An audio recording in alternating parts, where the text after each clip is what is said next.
Alrighty. Always like to give it a couple seconds for people to tune in as we go.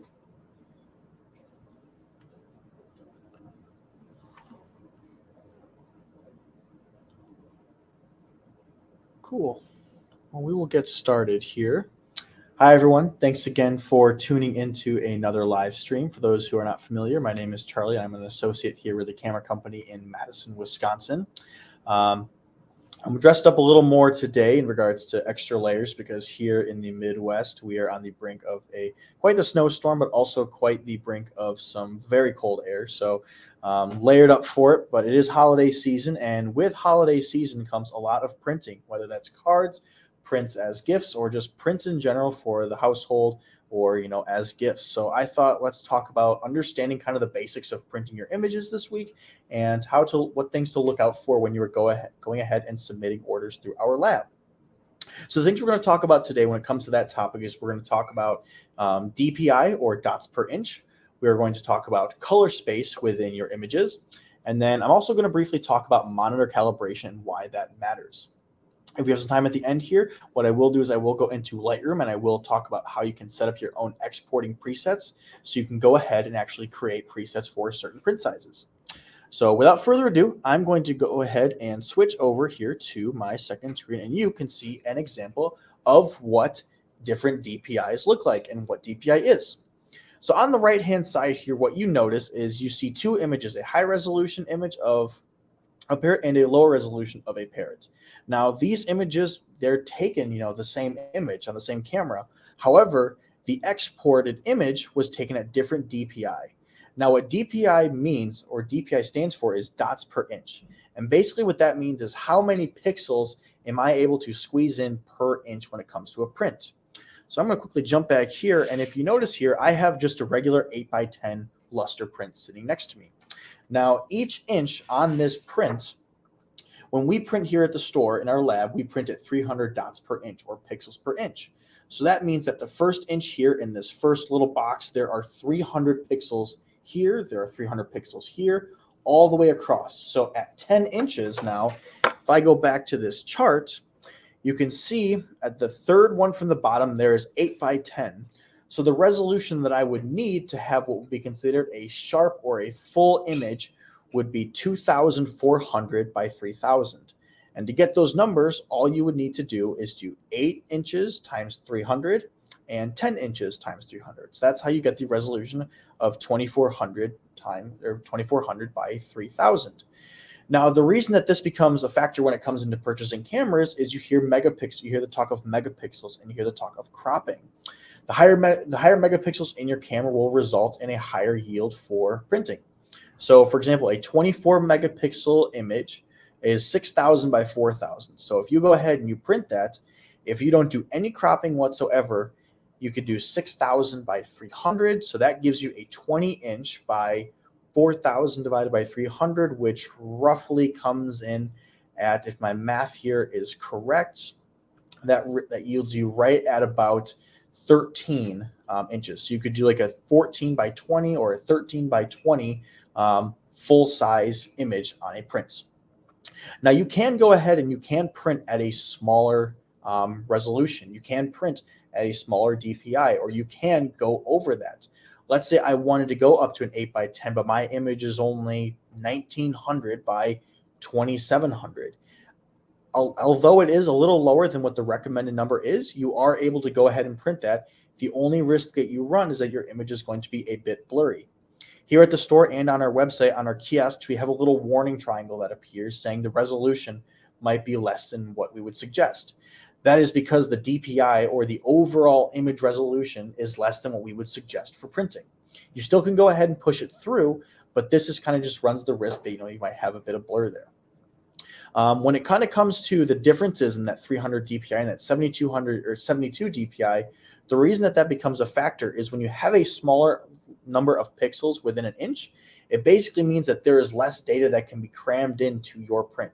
And so if you have a really sharp image with a lot of detail, if you are printing at a lower DPI, the risk that runs is you lose a lot of that detail and you kind of get that blurry image, which is what you kind of see here on the chart that I have pulled up.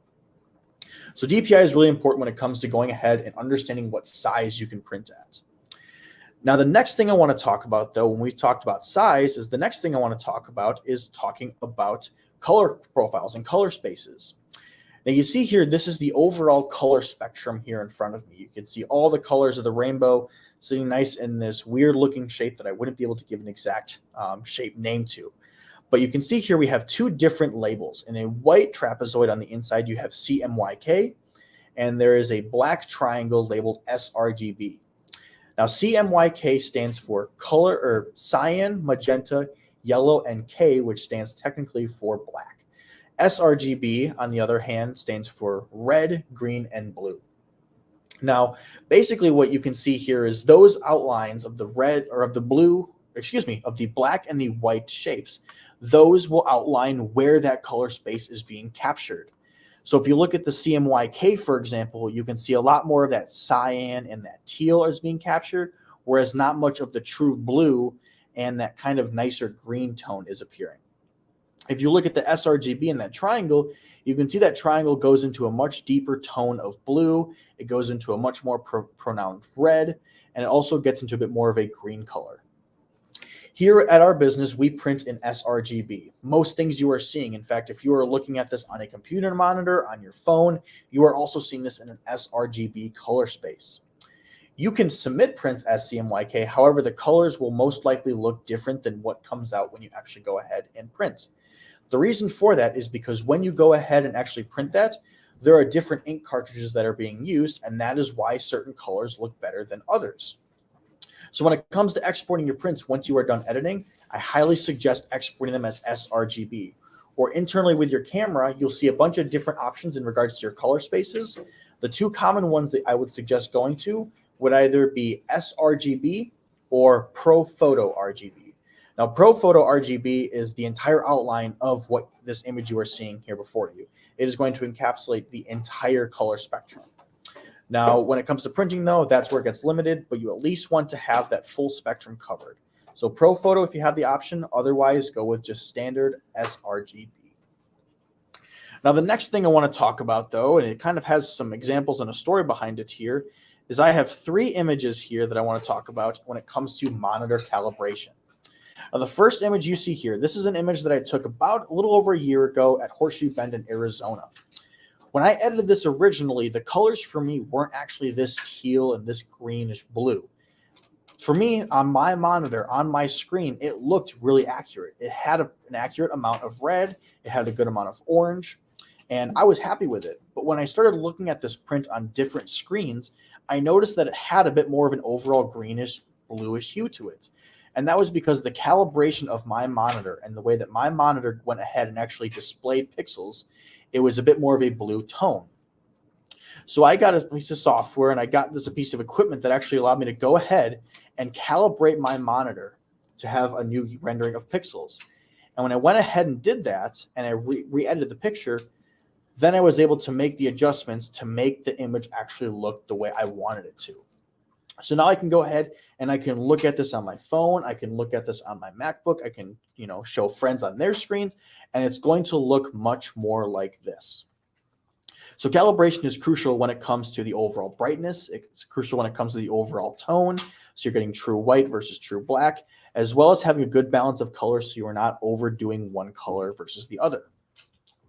To kind of give an idea of what the before and after looked like side by side, here is a split. So on the left-hand side was before the calibration, and then on the right-hand side was the after. So pretty significant difference that has given me a lot to look at when it comes to editing my images and going back and redoing a bunch. So that is the discussion that I have on calibration. Now, what I'm going to do, though, is I am going to transfer and jump people over to now.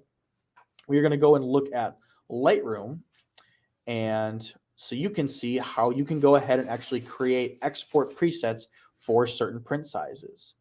So let me go ahead here and share my entire screen.